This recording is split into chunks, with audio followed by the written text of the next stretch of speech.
Hey everyone, welcome to the DarkCast. I'm your host, Jonathan Miley. The DarkCast is a bi-weekly discussion about video games and the culture that surrounds them. The show is divided into multiple one-on-one conversations between myself and the various writers here on DarkStation.com. Section 1 is an apology from me about something from last episode. In Section 2, Joel Szerlip joins me to discuss Google's newly announced game streaming service Stadia and its potential impact on the future. And Section 3 has David Silbert returning to the show to discuss why open-world games are so big and whether or not they should actually be smaller. You can find timestamps for each section as well as more information about the things we discuss in the show notes for this episode, which you can find on DarkStation.com. There you can also find the DarkCast interview podcast as well as video game reviews, previews, and features. Be sure to subscribe to the show on iTunes, follow us on Twitter at darkstation_com, find us on Facebook, check us out on YouTube, and email us at podcast@darkstation.com. As always, thank you so much for listening. Now on with the show.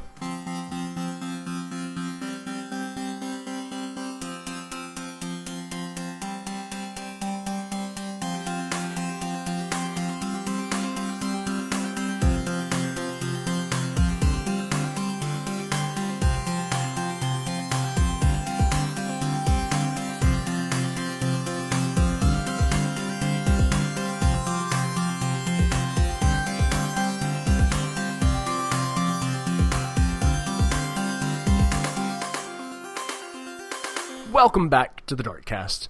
I'm Jonathan Miley. Nobody is currently joining me for this segment because this one is on me.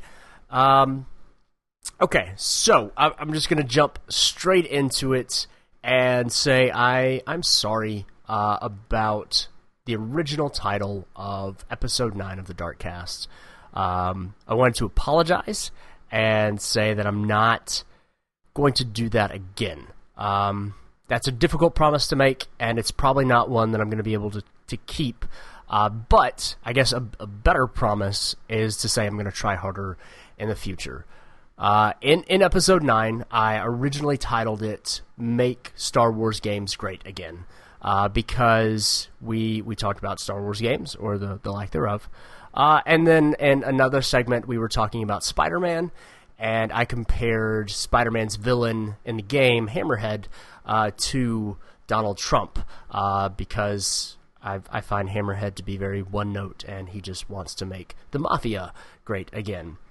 And so I was trying to be clever, I was trying to be funny, and so I jumped on a bandwagon of, kind of taking something in our culture and relating it to video games, and that's not a bad thing to do. But in this case, I got called out on it by one of our writers, Rom, and I was rightfully called out on it. Because no matter what side of the political landscape you fall on, there is some really, really serious stuff that is happening in the U.S. I don't want to make a political stand on this podcast because I want the DarkCast to kind of be a reprieve from the world in a lot of ways. I want it to be a safe space to listen to and not get... If you get angry at the show, I want you to get angry because somebody has a dumb opinion about a video game or something like that. And that's probably going to be me. I'm probably going to be that guy there. And I'm okay with that. But making a joke about our current political regime is not a thing that I want to... It's not what I want the DarkCast to be known for. It's not what I want the show to be about. I want it to be a place where, the people on Dark Station can come and talk about video games, and hopefully, share some funny stories, maybe learn something about a video game or a person, and I want our listeners to be in that same space to kind of just be able to celebrate video games and their culture and and have a good time. And so I made a bad joke. And it wasn't even like artistically good, because in that joke I completely ignored like the third segment. I only tied 2 of the 3 together, so it was bad like on its own, because it didn't do what I wanted it to in tying all of the segments together. But it was also bad in that it was a bad joke. So again, I want to say I'm sorry for making that title. I think the new title is much better. I think it relates to all 3 segments. It's called Power and Responsibility, is the now and forever title of episode 9 of the DarkCast. And that relates to, EA's responsibility that they have with Star Wars. It relates to Microsoft's responsibility with In Exile and Obsidian, that they recently purchased. And then obviously, it's Spider-Man, so it ties in there too. But it also, ironically, kind of falls back on me, and that's ultimately why I chose this title, because the DarkCast is a public thing. You can download it wherever you download podcasts, or stream them, or whatever. That's not the point. But it's a thing that anybody, basically with an internet connection, can get access to, and that makes me, even in a very small way with our, small audience, it makes me a public figure. And I have a responsibility not to take the low road, not to take the easy way out, not to make a joke that isn't good, both creatively and just in terms of the serious nature of our world today. In the United States. So again, I really just want to say I'm sorry. I apologize for naming the episode that, and again, I just want to promise to try better in the future. And thank you, Rom, for calling me out on that episode, and I hope that the other people here on darkstation.com can help hold me accountable to be a better podcast host in the future. So yeah, thank you to everybody that listened to me ramble. I don't generally do segments like this where it's just me. It's a little awkward. This is like the 7th time I've recorded this.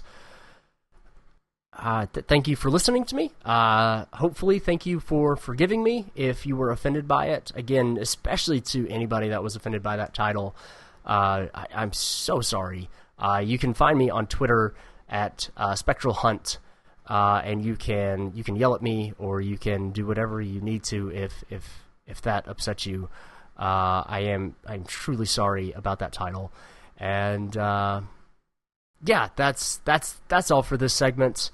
I feel like I'm just going to keep rambling if I keep going, so I'm going to go ahead and stop. But I want to just thank everybody again, for anybody that listens to the show.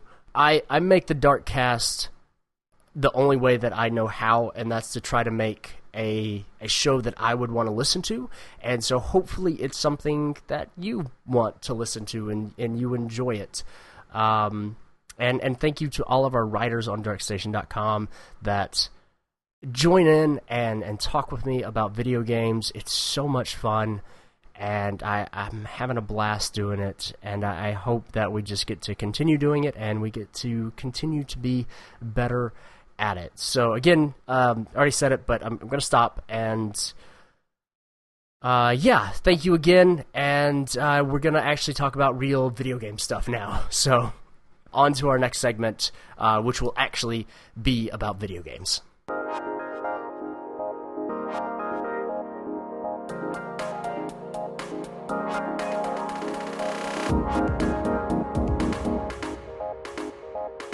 And welcome back to the DarkCast. I'm your host, Jonathan Miley. Joining me is Joel Szerlip. How are you doing, Joel?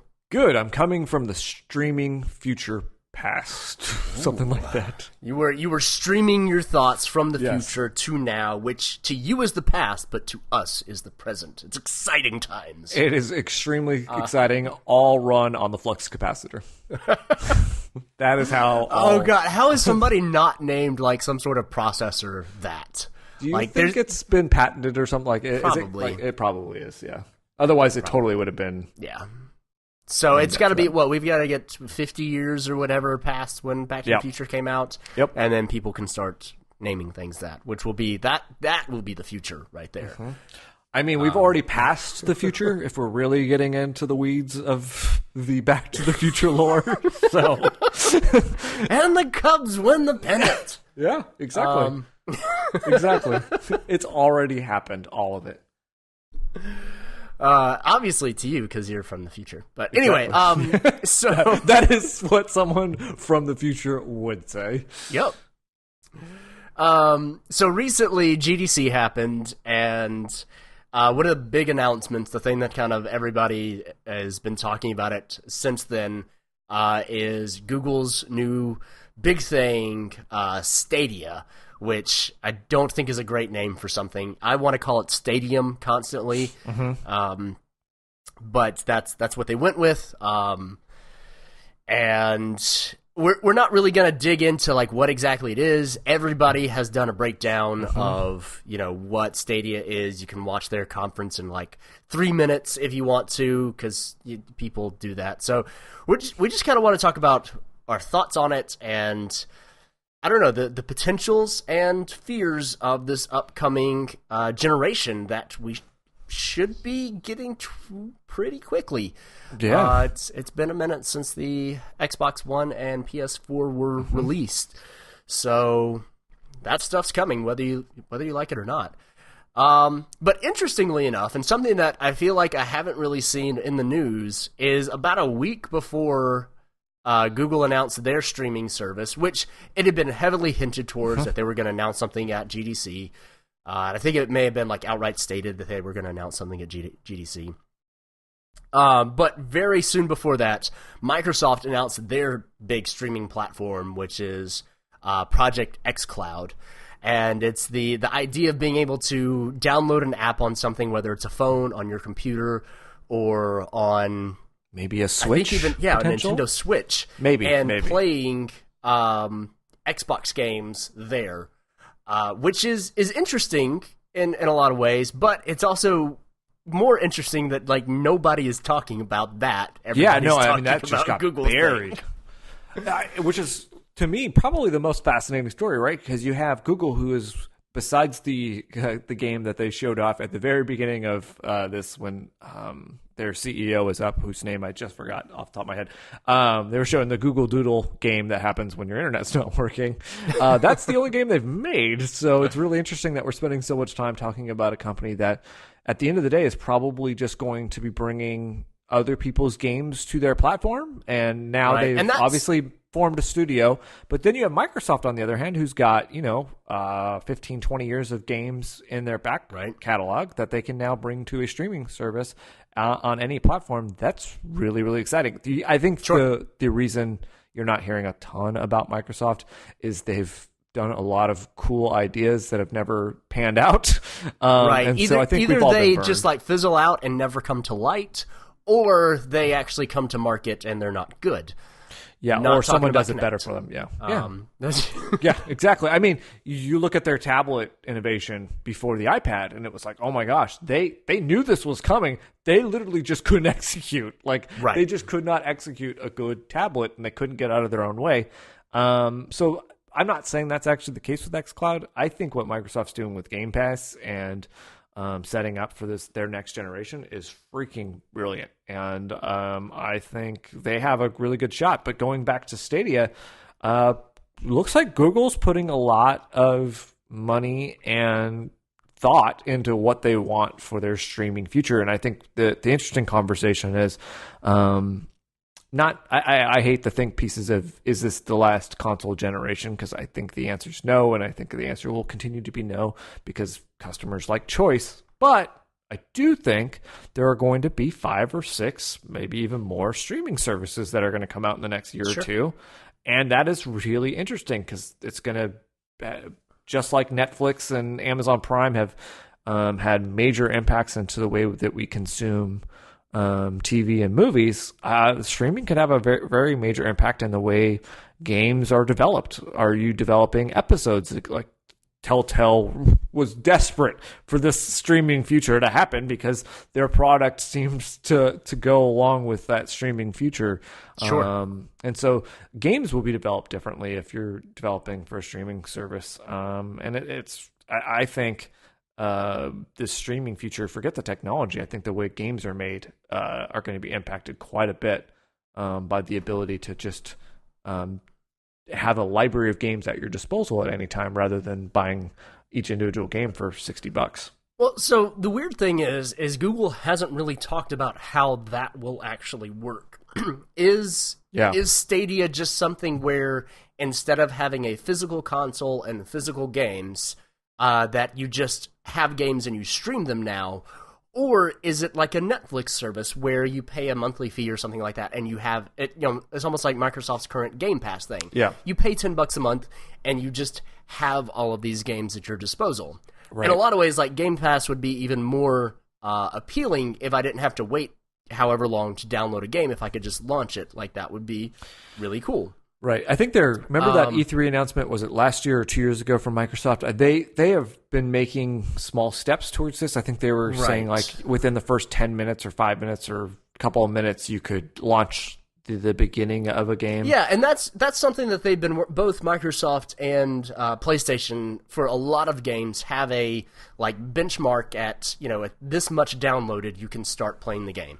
Yeah. A lot of times you can play maybe the tutorial, or you can do like a very small thing in the game. Right. You can't really play the game. Yeah. As the resident sports guy, here's what happens with sports games. You put the disc in or you start the download, the game instantly lets you jump into a game. There's no commentary. A lot of problems usually happen with like graphics and stuff because they're only, getting like 1% of that download in, so you can play basically a demo of their game. So doesn't usually work out. So I think for most people, I'm guessing if you looked at stats, like 70 to 80% of people just wait for the full thing to download, which depending on your internet connection, modern games can take hours, if not days, for games like Red Dead where it's 100 gigs. So that's the other thing with this kind of whole thing that concerns me. One is just, I feel like, I don't know, it's weird. Google said this is coming out like this year. Correct. But at the same time, they've released so little information about how it's actually going to work. Mm-hmm. That makes me concerned. Mm-hmm. But the other thing is I have a good internet connection. I don't have a great internet connection. I don't have fiber or anything like that. But I get about 200 megabits per second, which is more than fast enough to run what they say you need for this. You need 20 megabits, which if you live in some rural area and you've got AT&T and you've got 3 megabits, like this future is not for you, which I think kind of sucks. Yep. But the thing is all of my equipment is hardwired. I use Wi-Fi for like my phones and tablets and stuff, and that's it. Like if it's a physical thing that has a port on it, it is plugged in. When I moved into this apartment about a year ago and the guy from Verizon Fiber came out and installed it, he's like, hey, I'm going to put it in the closet and you can just wirelessly connect to it. I'm like, no. I like to hardwire my stuff, so no, that's not going to work. I don't want it in the closet. So everything is connected, so Wi-Fi is not an issue. I have 10 times the speed that I'm supposed to have for Project Stadia to work like flawlessly, and I participated in the Project Stream thing that they did back around Christmas, and I had a ton of issues with it. Right. I didn't really have an issue with latency where you press a button and it takes forever for the action to be replicated in the game. What I had a problem was literally if I was doing anything else on the internet, the resolution would get really crappy, like to the point you can barely see anything on the screen. And then I would get disconnected. Like if it's not like a perfect connection, it would disconnect me from the game. And it didn't like suspend my game. And hopefully that changes with the real, like retail version of this, is that you could It's Right. like putting your PlayStation 4 to sleep or something like that. You could just bring it back up. I would have to go back to the main menu of Assassin's Creed Odyssey and reload the thing, and it wasn't 3 seconds like they said. Again, that was this beta stream back at Christmas. That's not the real thing. But just the experience I had with that first product, like that is not at all represented by what they're saying is in this later product, which that's how development goes. So it's not to say that it won't happen, but it just makes me concerned with, like, I've got good internet. This should work for me. It didn't. How is this going to actually work in reality?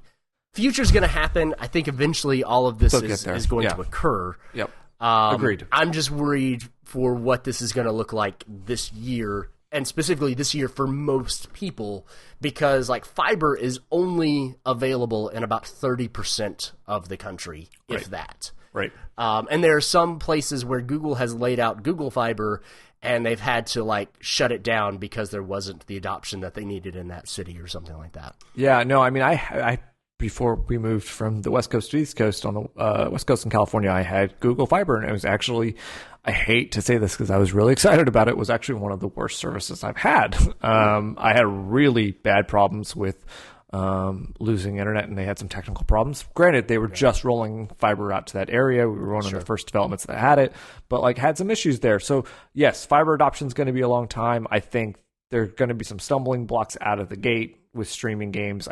You look at OnLive, you look at PlayStation Now, you look at Geico, who PlayStation bought. I mean, like, all of these services have tried to do this streaming future and have not had great luck doing it. I think the fact that you have some of the bigger cloud services out there now going into it, with Google and Microsoft going into it, they run huge networking companies within their overall platform. So like, there's a lot of infrastructure that's already built on their ends to make this happen. My guess is there's been rumblings for years that Amazon's also going to get into video games, and they have Amazon Warehouse Services, which is one of the biggest companies if you split that one out in the world on its own. So like, all of these companies have the backbone to do this.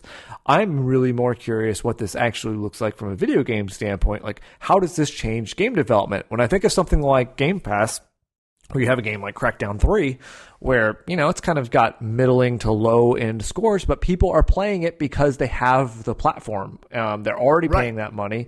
And if you actually get to that future where it's instant on, that's really exciting. That's like me saying like, oh, you know what? Maybe I will jump into Dark Souls because I've never played it. Like, I've always been, quasi curious about playing some Bloodborne. But like, if I just had the ability to hit a button because I'm already paying $15-20 a month for the service, like, that's really neat. And I think there's also some interesting, like, hey, we can actually do episodic gaming a little bit more interestingly than it's been done in the past. Like, that's a really neat idea, and it could work really well for these types of services. Not only that, but I also wonder too if this gets more into more single player games coming back. I think episodic or even just a streaming service like a Game Pass makes single player games even more enticing for developers to spend and spend less time on making a multiplayer and single player, and just making a single player version for a streaming service is really fascinating. Where this all starts to come together, though, is does Microsoft now, they've gone on record saying like they want cross-platform, they want to be able to play on Sony and PC and stuff. Do they allow Google service on the Xbox? Do they allow, Sony's service on a physical Xbox? And that'll be interesting. So, and that actually, I mean, that goes back to kind of like, we don't really know what Google's thing is, because if you're not on a TV or like an Android device or something, if you're at a computer, then you can use a Xbox or PlayStation 4 controller.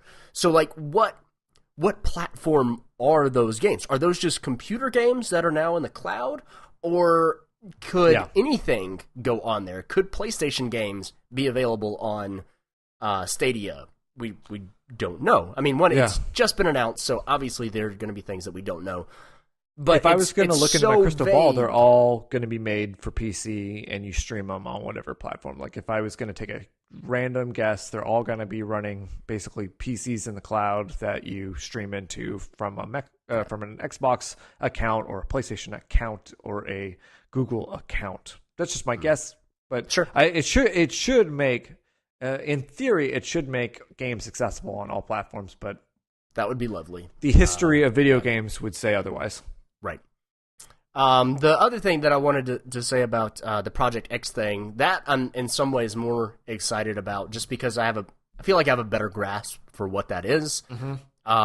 Because so with the current like Windows app for Xbox on a Windows 10 computer, you can actually stream games from your Xbox to it, Right. and I think that's pretty neat. It's very similar to Steam's Steam Link device. Yep. And I've not had any problems with the Microsoft thing. And so the idea of like streaming something from one device in my house to another device in my house, there's a lot less room for things to like go wonky. And I've had good experiences with that in the past. So that seems kind of cool to be able to, basically extrapolate that onto some other devices. And again, like it's just, I don't know. There's other stuff that Google talked about that I feel kind of weird to say is worrisome, and maybe it's just different and my brain doesn't quite understand it. But the idea of like watching a trailer for a game and being able to click play now on Stadia, like that's just weird. Having like YouTubers that can have people join their game and participate in their stream. I don't know. Maybe it's just because I'm not in that world, and Right. that doesn't sound appealing to me. But I don't know. There's something like I don't want to just become like part of Google's system. Like there's something about this that just feels like becoming part of the Matrix or something that like I mean, I just don't like. I think if you were forget the streaming service for a second, I think what's cool and what I'm hopeful is, Amazon I know has a big game studio that I don't know if they've actually come out with any games. They might have. They've come out with I think like Android and iOS games, and they did a few for the Fire TV when they were trying to push that as you can play video games on it. But I don't think they've come out with anything that's like AAA or anything remotely like that. Yeah, I mean the one thing we haven't talked about is Jade Raymond is taking over the lead of Google's game studios, which honestly is a little, I mean, she's bounced around quite a bit since Ubisoft, so I'm not sure how long that's going to like take and if that's actually going to come to fruition with games.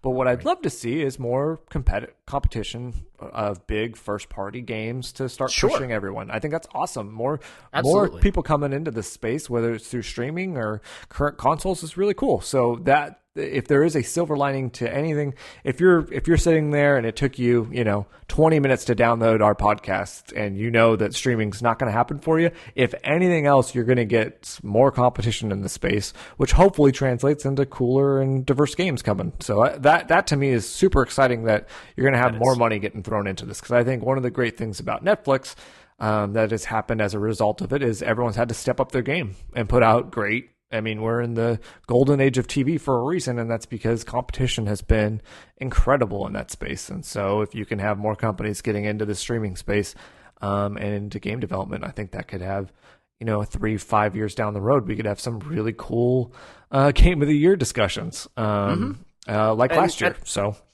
absolutely. And like you said, the potential for this allowing for people to make single player games that they don't have to worry about adding a multiplayer thing, because if they make it episodic, then theoretically people will be coming back for the different episodes. But then also, like, you don't have to worry about people if it's a Netflix style thing. You don't have to worry about people buying your game. Yeah, the because value if your proposition game is too. on that platform, people are already in some way paying for your game. Yeah. So the potential to have more people making games that are potentially smaller, which I think would be very good, because it's great to see a new show it's only like 6 episodes or 10 episodes or whatever, and you don't have to trudge through the 22 episodes of a cable TV show or network TV show or whatever has that many episodes. Because, the vast majority of those are filler. Like, they've got the tent poles of the season opener and the mid-season finale and the mid-season beginning and the season finale.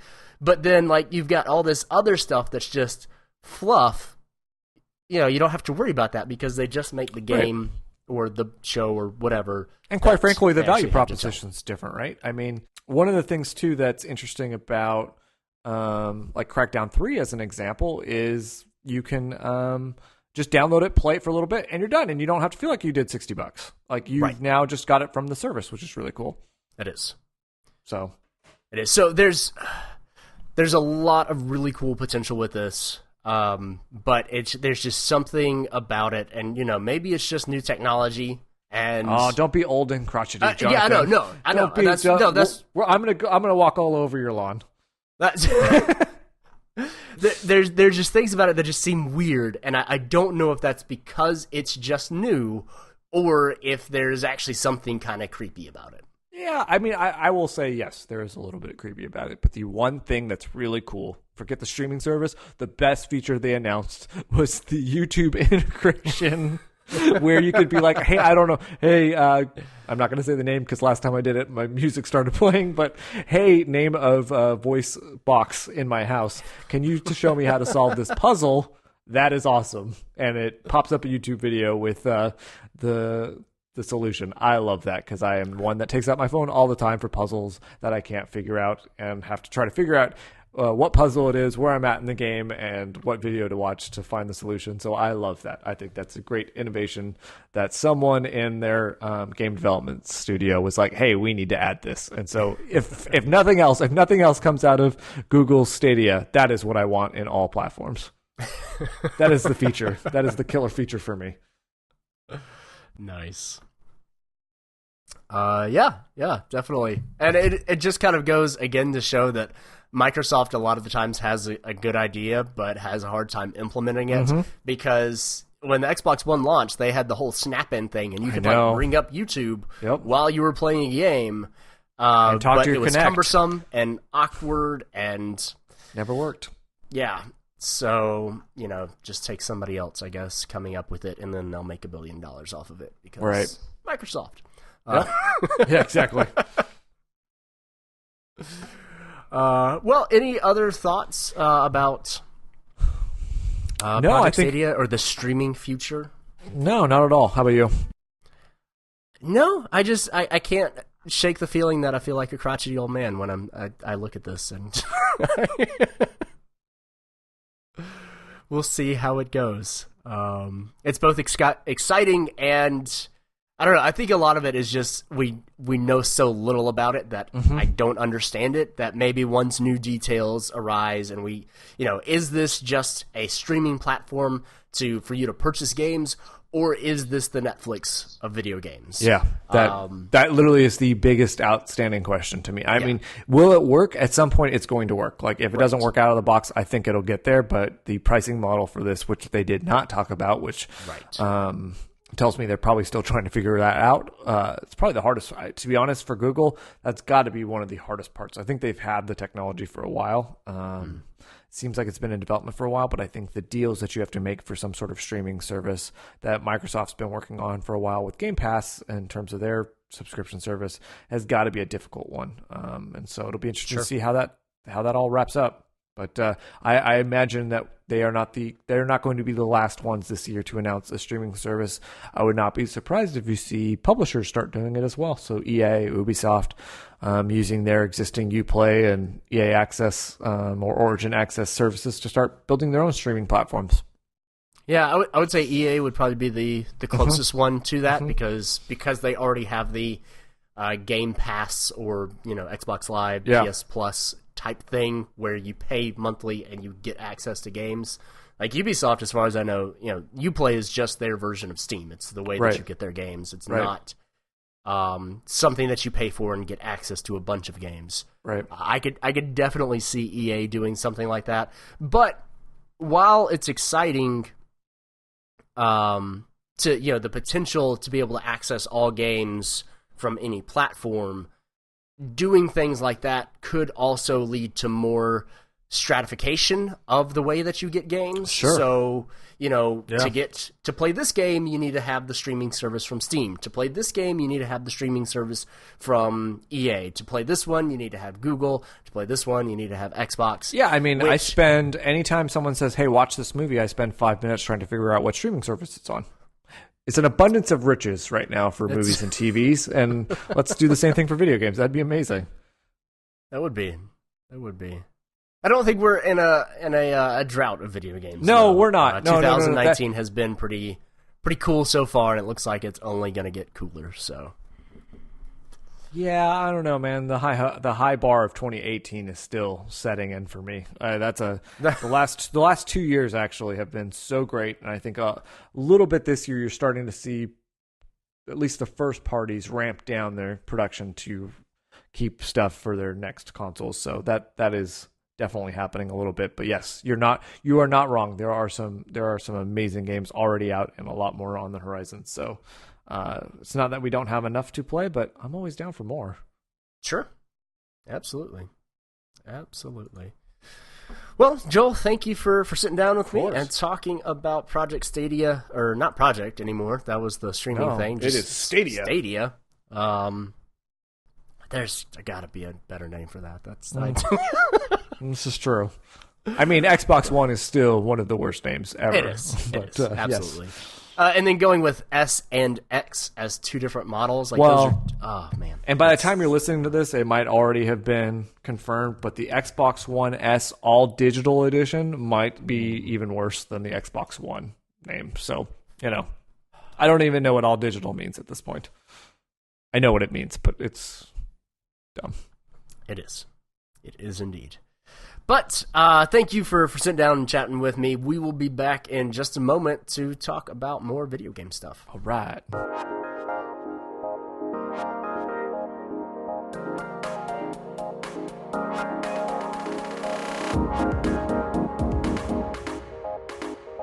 Welcome back to the DarkCast, everybody. I'm Jonathan Miley. Joining me is David Silbert. How are you doing, David? I'm doing well, Jonathan. How about you? I'm doing great. Glad to have you back on the show. Had a lot of fun talking to you on our Game of the Year stuff, which, it's been several months now. It feels crazy. We've only done, 2 episodes because I got sick. I moved. Well, I moved and then I got sick. I had some technical problems. We had to re-record, an episode and a half of content. But hopefully we're back on track with things, and this episode will release normally. Watch, none of that's going to happen. Crazy things. It's going to be 4 months before this episode comes out. Hopefully not. No. Yeah. But it's really weird to think that it's the middle of, or almost end of March as we're recording this, and that is just bizarre. 2019 is a quarter of the way over. It's flying by. I don't know if everybody has the same kind of sense of time, but time is going by way too quickly. Yeah.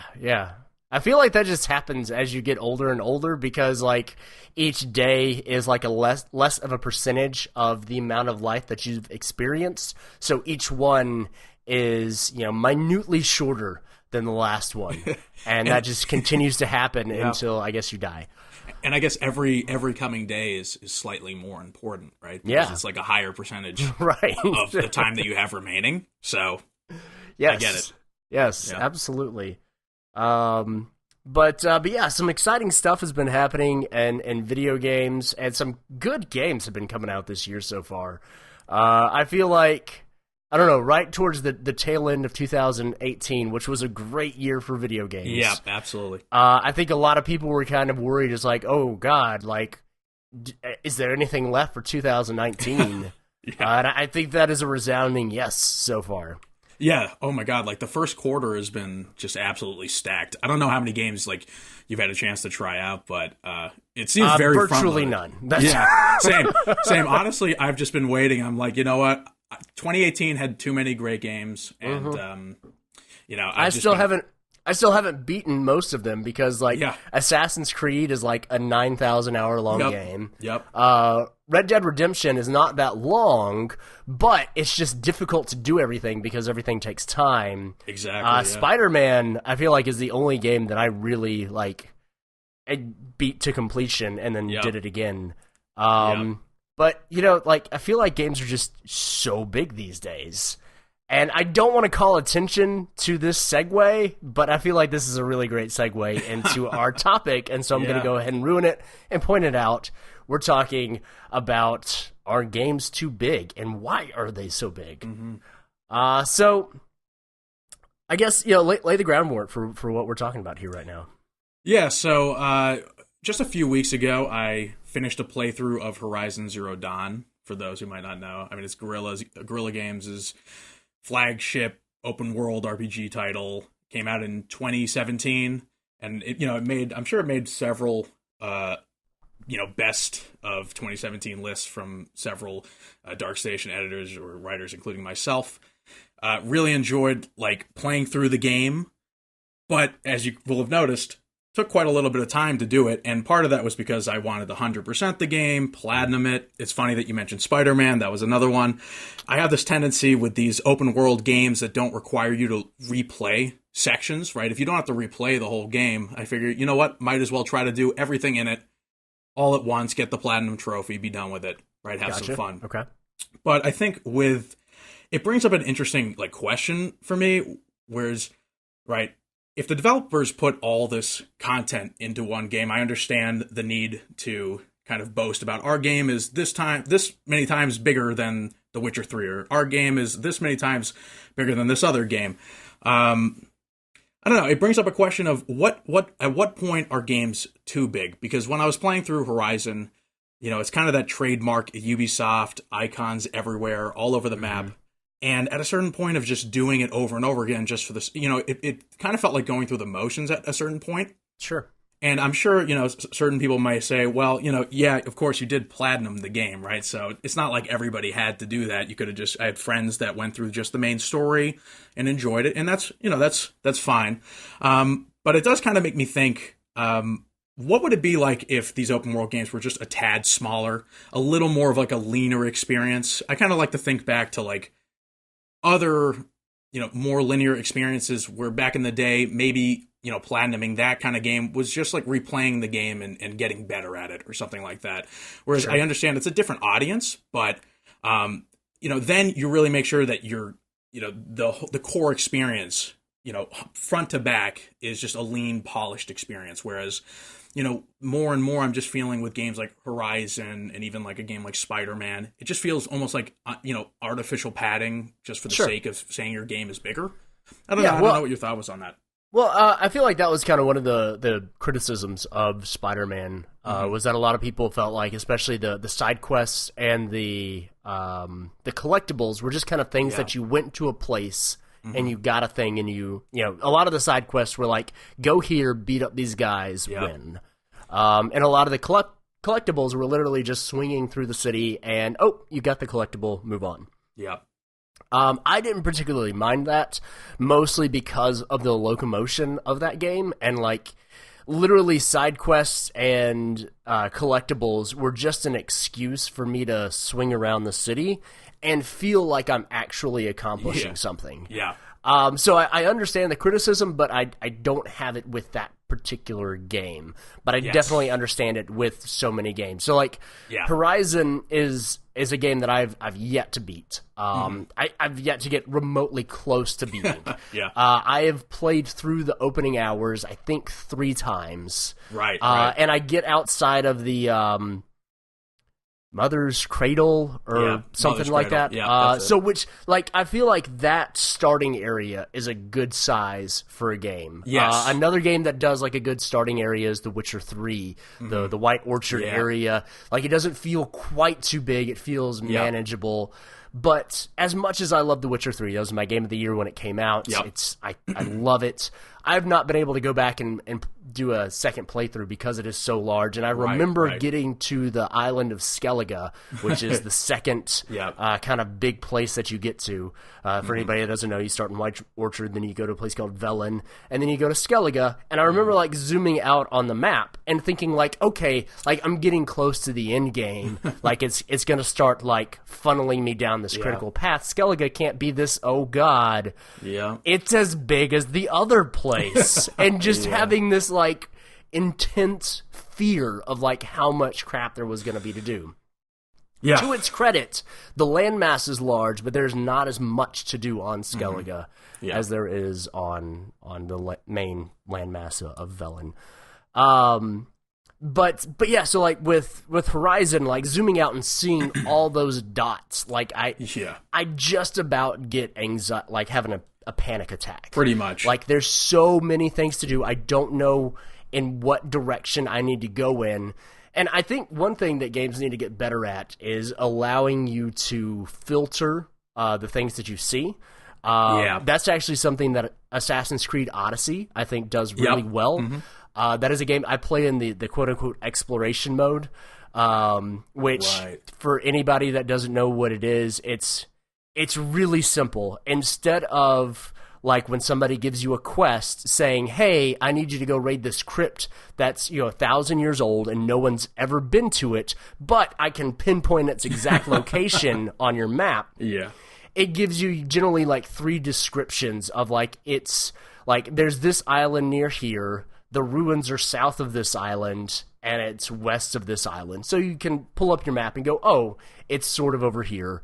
And then you use your little bird, because you have a telepathic link to it. As soon as you like pass over it and see it, then the item pops up on your map. So it's still like ridiculous that your bird seeing an object could make an item pop up on a virtual map that you don't have in the game. So it's still bonkers, but it's like this one extra step that makes it feel like you're doing something to reveal parts of the world.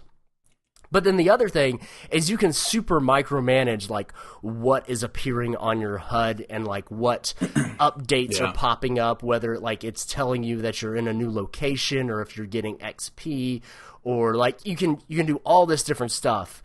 And just by doing those things, like Odyssey even though there's a stupid amount of stuff in that game, like it feels less oppressive, and it doesn't make me nervous the way something like Horizon does, because Horizon, I feel like it only has like a couple of different levels of what you can take off of your screen, and like it too quickly gets to the point where like I don't have vital things that I need, like life, and ammo and stuff like that are really important to know how much I have and like what's equipped. So I feel like there's that level of just there being so much stuff on there. And honestly, in a lot of ways, I feel like this is the modern day version of like the mid 2000s put multiplayer in everything. I think so too. Yeah. Because like the inherent problem with the medium and with single player games is that most people are going to play it once. Wait, I take that back. Most people aren't even going to finish your game. Maybe a quarter are actually going to see the end credits. And and then they're done. Like the people that finish it, like they're not going to just keep playing that game over and over again. It's over. You need something to draw them back. And so, like one of the things that I don't even touch in Assassin's Creed is the like daily and weekly quests that pop up, because those are sheer fetch quests. Those are like go collect 10 of this thing, and I have no time for that. But I can totally see that could be the thing that like keeps somebody coming back to this, because they can go in there and get this special currency, whatever it is. I don't even know what it's called because I've literally paid no attention to it. I did 2 of them early on in the game, and I was like, this is crap. I did a few more of them. Like I kind of enjoyed them a little bit. It's funny. I feel like it's a little bit less intrusive in Odyssey, just because, again, as you said, it's kind of like it's behind a very obvious marker, like map.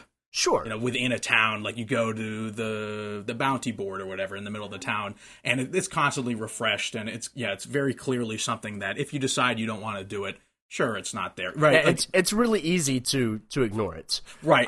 But also, I feel like the open world offers a easier way to introduce new content that's not just that type of content, but like the whole DLC pack thing that they've done, the Legacy of the First Blade. It doesn't exist on a new continent, which that's the first time this that's happened in an Assassin's Creed game. It's always been like this extra new campaign that you have to do, which that means you're creating all new assets for things. You know, maybe you can reuse stuff that you didn't use in the original game, and I'm sure there's shortcuts that they use to do that. But if you can literally just drop that stuff in the world that you've already made, I have to imagine that's a billion times easier to do. Which, again, like, I understand that as a practice, but I feel like that's totally the reason that games are going this open world route, is to make it easier to make content to try to draw people back into the game weeks, months, and, you know, even years later. Yeah, I think you're absolutely onto it with you know, just this idea of like almost like bloatware and having, you know, these additional errands and fetch quests and side quests that may not pertain exactly to the main story or be as interesting. I do think it's kind of like a necessary evil at certain points, just because, you know, developers feel, you know, it's probably easier to integrate something like a fetch quest into an open world experience than obviously a, you know, full like mission that needs to be mocapped or whatever.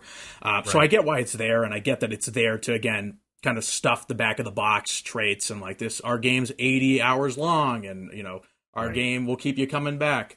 I guess, I don't know. It's just I can't help but think that, you know, I guess to bring it back to Horizon a little bit, you know, for me, the main story, the main thorough like quest line, which is about, I guess it's about like 20 hours or so, 20 to 30.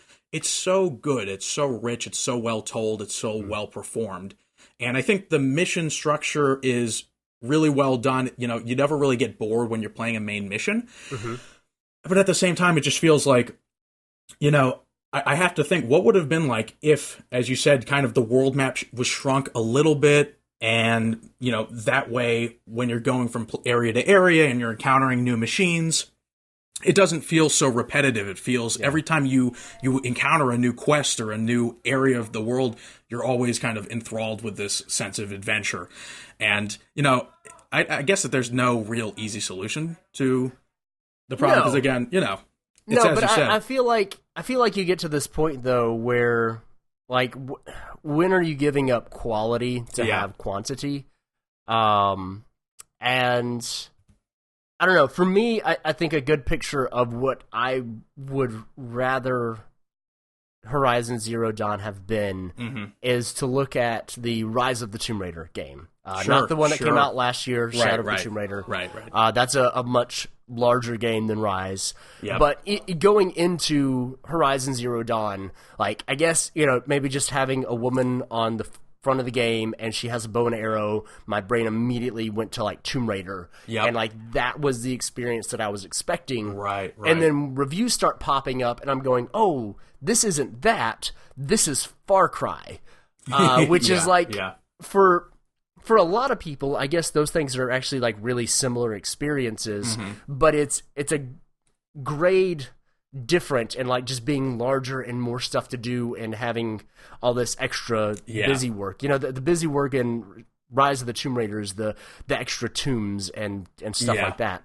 You know, the actual like side quests and collectibles are all like pretty small and very manageable to do. I've played Rise, I think 4 times now. Wow. I love that game. But I've yet to finish Shadow because like I got into that game and I start seeing all this stuff pop up and I'm just like, I don't want to do all this. And so I would have loved for Horizon Zero Dawn to have been maybe half the size that it was. And that's like, talking to Alan, he's got a lot of beef with the current Assassin's Creed game. And a lot of that is because he's played a whole lot of Assassin's Creed games in the past like year and a half.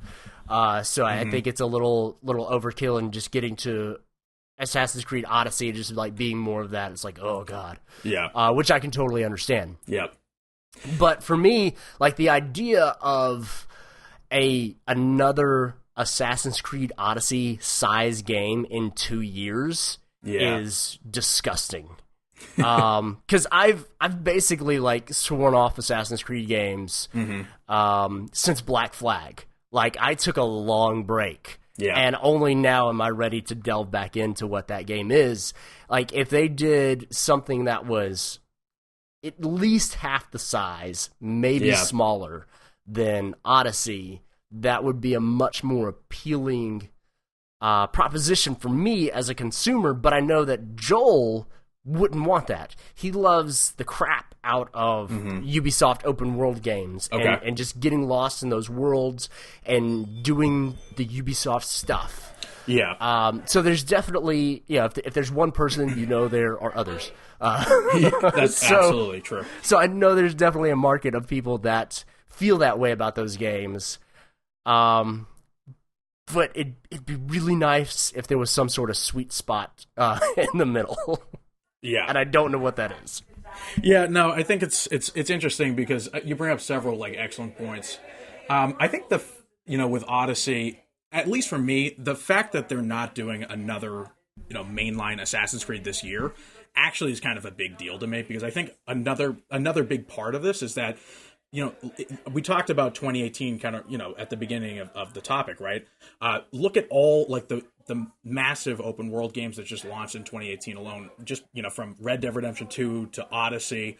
Look ahead this year, you have Far Cry, you have Rage 2, you have all these open world games, and it's like, well, where do I have the time to play this? So I think the frequency at which games this generation have begun to churn out these open world games, it's almost like a miracle that studios have figured out how to get these games out so quickly. Oh, totally. And again, it kind of circles back to that, that idea of kind of maybe not rehashing some content or finding ways to not cut corners, but insert that content to get those games around on a regular basis. But I certainly agree that with Tomb Raider is an excellent example of kind of a linear, a slightly more a linear experience that still affords the freedom that you come to expect from an open world game. And that brings me to another kind of example that I was thinking of when I was thinking, Rockstar, they're the godfather, the grandfather of these open world experiences. And one game that I thought, think back really highly of is Bully, just because that's an open world game, right? If you think Bully, you think that's an open world game. But you go back, and I checked up how long on average gamers took their time to play the game, and it was, 12 hours to 20, maybe 30 to complete the game max. And that just, it feels like a really lean experience that doesn't cut away from what makes open world games great, which is, the freedom that they allow players to have, right? You kind of choose how you approach certain challenges. In the case of Bully, you choose when you go to class, you choose when you cut class, you choose when you go to the carnival or whatever.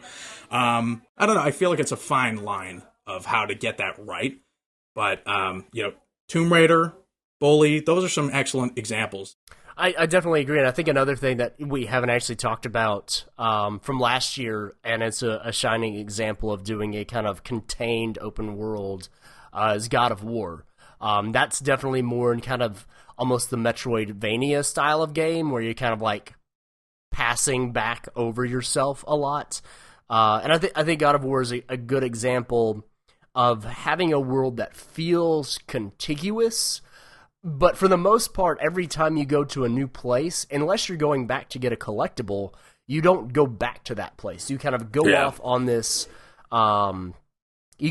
tree branch, and then maybe you come back by a different way, and you get to the trunk. Yep. But then you're going off on another branch, and then you're kind of coming back, and then you're going off on another one. Another example of that would be the Darksiders games, where you're not really, you don't have a quote-unquote sandbox. You kind of have this river structure or something like that, which I think could be used as a much more, I think it could be a better use of time and labor from some studios, because you can make this large world, you can make it feel contiguous, you can make it easy to basically say put a door somewhere where there wasn't a door before and add new content later if you wanted to. I don't know if that's actually easy or not. I don't make games. Don't quote me on this. But head logic checks out. But, so you've got that open world feel, but at the same time, everything feels more handcrafted, and you don't have to have all that wasted space. Because, if you look at the map of God of War. It's Right. enormous. Yep. But the actual like usable space of where you're walking or rowing is much, much smaller. Yeah.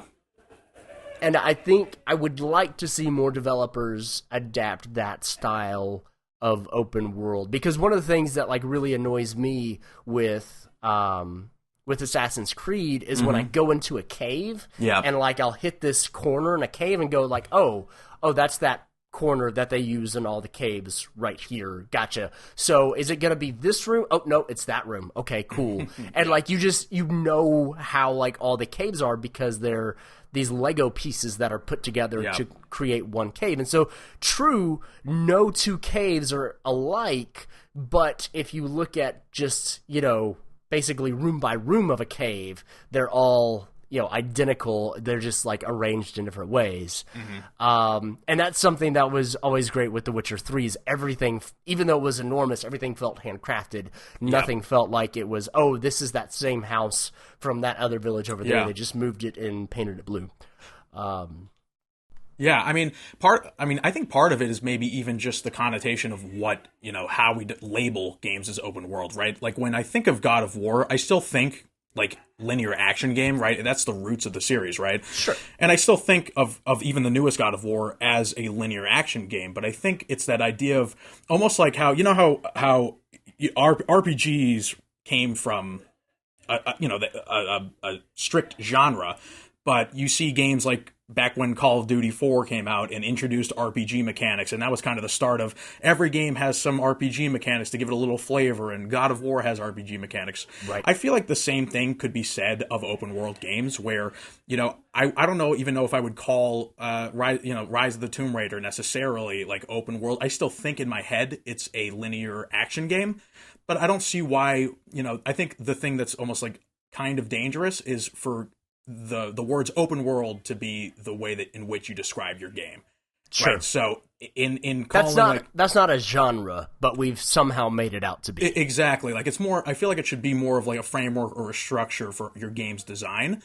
And it's become this back of the box quote, like, best and biggest open world game ever, which I feel like it really should just be, how do you take your existing genre, whether it be action or adventure or role playing or puzzle or any kind of genre you can think of, and how do you add some kind of freedom, some freedom, some different ways to tackle obstacles or whatever we like from open world games without necessarily blasting the map to 10 times the size of what it needs to be. Yeah. I don't know. Yeah, no, I think that's definitely a kind of good takeaway if any developers are happening to listen to this, of thinking of, open world as a framework to put your game in, not the genre or the back-of-the-box label that your game should have. I think that, RPG, the way that we use that word now, doesn't really mean anything. It mostly just means that you can level up your character. Maybe there's some, customization of your character or something like that. Exactly, but it doesn't at all mean what it used to. But I do think literally every developer could make their game smaller without too much of an issue. Because, people can say they have the biggest game ever, but I'm pretty sure that record is still held by Elder Scrolls 2, is it Daggerfall or Hammerfall or something like that? That was like a procedurally generated map. And I'm pretty sure that's still the biggest game. And then Fuel, which was a open world racing game, I think is number 2. So one is an old game that very few people play anymore or think about having the title of largest open world game. The other is a bad racing game that the fact that it's the biggest open world racing game means nothing because the game isn't good. Sure, right. That's the microcosm. That's the takeaway for the whole thing, right? That's the whole. Think of it. What's the name of the game? Fuel, the racing game. Yeah. Don't be Fuel. Don't be Fuel. Don't be Fuel. Yeah, but open worlds are cool. They're just not the end all be all. Yeah, and I think, every open world game has some interesting ideas, or, I think the heart is in the right place when developers set out to make an open world game. I just think, like what's an interesting way to? I feel like you don't have to, lose the identity of your original franchise or whatever whatever place you're coming from creatively. I think the idea of open world was always to enhance the experience, right? Not make it feel like a chore to play through. And I feel like that should still hold true even today. But that's definitely the point that I got to in Red Dead Redemption, and is why I still haven't finished that game, because I got to the point where it felt like going to a mission and doing it was work. And that's not just the open world nature of that. That is the more quasi-realistic nature of that game. So it's I think in a lot of ways that actually works for that game. Right.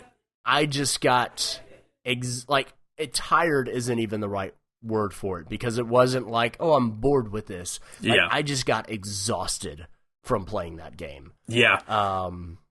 It's an exhausting game. He's exhausted. Arthur Morgan's exhausted to be in the game. So, yes, if he's not showing some excitement, how are we supposed to show excitement, right? That's a good. But I mean, Kratos isn't excited either, and everybody was excited about that. So there's a balance. That's true. That's true. Oh man, yeah. Well, any final thoughts that you have about open world games and their size before we move on to our next topic? I guess, I don't know. Yeah, smaller shouldn't be, smaller's not a weakness, and, but it's just every guy needs to hear that. I mean, that said, I am looking forward to Cyberpunk and, CD Projekt Red. Yeah. In my opinion, you can do no wrong, and I'd love to see that game just, break records and, but they don't have to, it doesn't have to be a trend. Sure, absolutely. I think we're pretty much in agreement on this, so not too much argument happening here. I would definitely love to see some games that are smaller. Actually, one thing that I'm excited, something that's kind of upcoming, and I feel like I've talked about it a lot, but I'm really excited for it, and that is The Outer Worlds, which is Obsidian's new game. Apparently, it has 2 main planets and a couple of moons, and they've said multiple times that it's not like their Fallout. It's not that big. Yeah. It is a smaller game than that. And that, just hearing that makes me excited for it, because it's like, maybe I could beat that. Maybe I can platinum it. Yeah. That's I've got 5 of those. I don't I don't hand those out regularly. Yeah. All right, well, David, thanks so much for sitting down with me and talking about open world games. We'll be back in just a moment to talk about more video game stuff.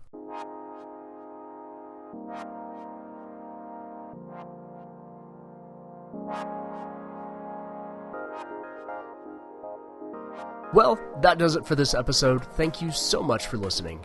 You can find more information about the games that we discussed, including articles and videos mentioned, below if you're listening on YouTube, or in the show notes for this episode on darkstation.com. There you can also find the DarkCast interview podcasts and other video game reviews, previews, and features. Be sure to subscribe to the show on iTunes, follow us on Twitter at darkstation_com, find us on Facebook, check us out on YouTube, and email us at podcast@darkstation.com. For Joel Szerlip and David Silbert, I'm Jonathan Miley. Thanks again, and until next time, have a good one.